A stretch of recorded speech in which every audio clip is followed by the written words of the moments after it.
bienvenue. J'espère que vous allez bien. Aujourd'hui, on va traiter de corriger l'exercice numéro 4 de l'examen national 2024, session normale, sur la probabilité, branche sciences expérimentales. Qui nous dit une urne contient 7 boules.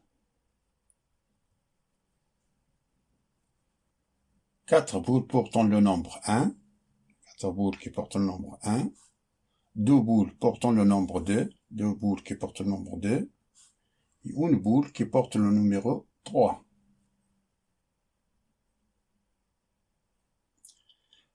On suppose que l'urne n'est pas transparente et toutes les boules sont indiscernables au toucher. On tire simultanément au hasard 2 boules de cette urne.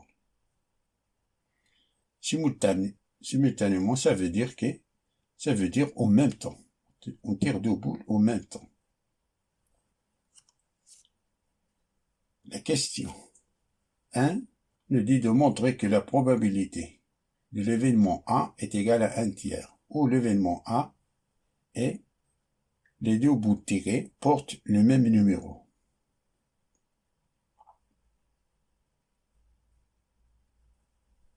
Ça, c'est une expérience.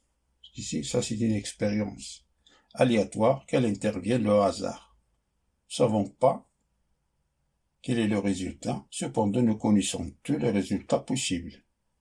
Comme les boules sont indiscernables au toucher, signifie que chaque boule a la même chance que les autres d'être tirée, ce qui fait qu'on est dans un cas d'équiprobabilité. Quand vous trouvez dans un exercice le mot simultané, ou bien de tirer en même temps, il faut immédiatement penser aux combinaisons. Attention ici, simultanément, ça veut dire que l'ordre n'est pas important. D'abord, calculons l'univers de probabilité, soit oméga, l'univers de probabilité de cette expérience aléatoire. Non. Chaque tirage est une combinaison de 2 boules choisies parmi 7.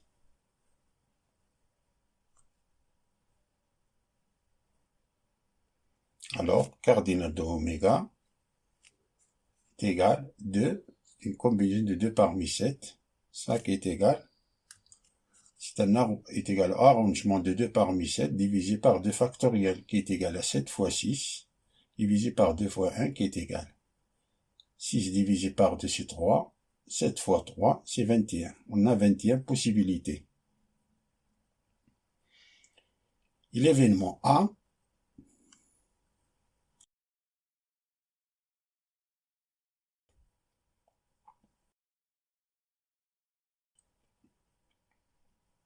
les 2 bouts tirés portent le même numéro.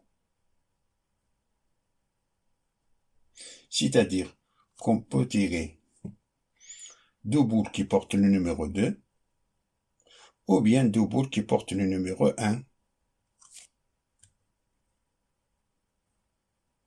On ne peut pas tirer 2 boules qui portent le numéro 3, car on a une seule boule qui porte le numéro 3. Le mot U bien U se traduit algébriquement par l'addition. Donc, le cardinal de A, c'est une combinaison. On a 2 parmi 2, de 2 boules parmi 2, ou se traduit algébriquement par l'addition. On a 2 boules qui portent le numéro 1 parmi 4. 2 parmi 4. Ça qui est égal. Ça c'est un arrangement de 2 par 2 divisé par 2 facteurs. Ça c'est 1. Plus l'arrangement de 2 parmi 4 divisé par 2 factoriel. C'est égal 2 fois 1 divisé par 2 fois 1 plus 4 fois 3 divisé par 2 fois 1 qui est égal. Ça c'est 1. Plus 4 fois 3, 12 divisé par 2, 6. 1 plus 6, c'est 7. On a 7 possibilités. comme on est dans une situation d'équiprobabilité, donc la probabilité de A, c'est le cardinal de A divisé par le cardinal de oméga, qui est égal à 7, cardinal de A c'est 7, divisé par cardinal de oméga c'est 21, qui est égal à 1 tiers. On divise en haut et en bas par 7, c'est égal à 1 tiers. Passons à la question suivante. Il nous demande de montrer que la probabilité de l'événement B est égale à 5 sur 21, où l'événement B est la somme du numéro des bouts tirés et 4. D'abord, on a cardinal de oméga, c'est 20, est égal à 21, possibilité qu'on a déjà calculée. L'événement B, c'est la somme du numéro des bouts tirés et 4. C'est-à-dire qu'on peut tirer deux boules qui portent le numéro 2 et 2, la somme 2 plus 2, c'est 4. Ou bien deux boules qui portent le numéro, une qui porte le numéro 3 et l'autre qui porte le numéro 1.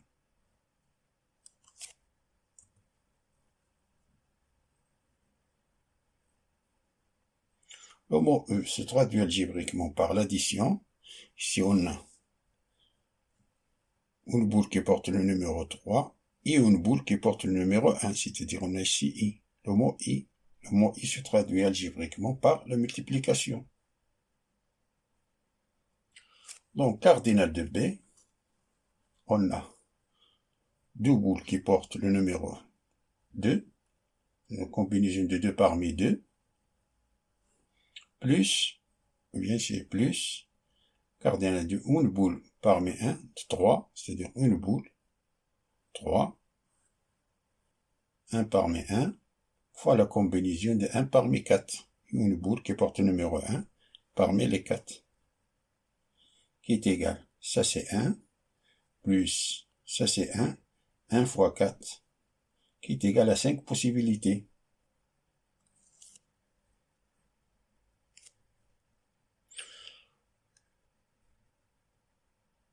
Comme on est dans une situation d'équiprobabilité, donc la probabilité de l'événement B est égale cardinal de B divisé par cardinal de oméga qui est égal à 5 sur 21.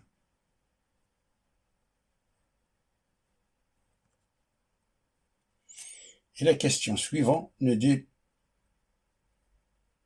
de calculer la probabilité de l'événement A inter B.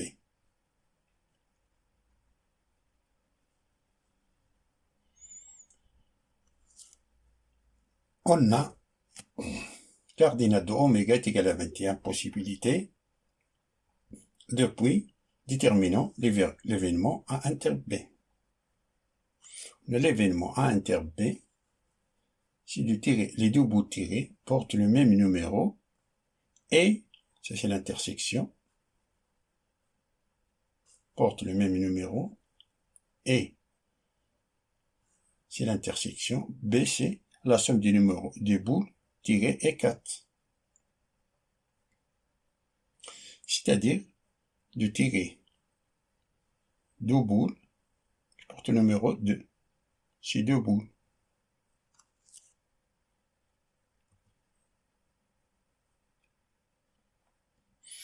Donc, cardinal de A inter B est égal, c'est la combinaison de 2 parmi 2, qui est égale à une possibilité.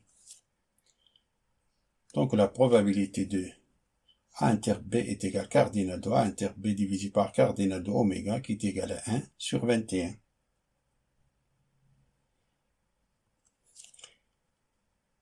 Et la dernière question nous dit que les événements A et B sont-ils indépendants, justifiés? Votre réponse.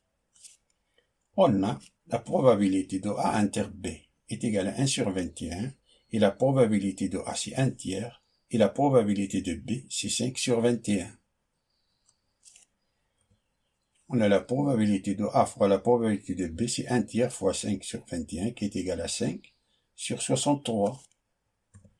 Et la probabilité de A inter B qu'on a calculé c'est 1 sur 21 qui est égal à 1 sur 21 qui est égal, oui, c'est 3 sur 63. On a 5 est différent de 3. On a un même dénominateur, mais le numérateur est différent. 5, on a ici 5, ici on a 3. Donc la probabilité de A inter B est différente de la probabilité de A fois la probabilité de B.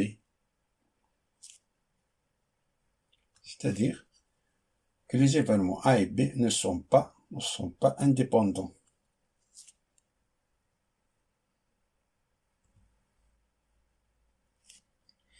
Fin de la résolution de cet exercice et à bientôt.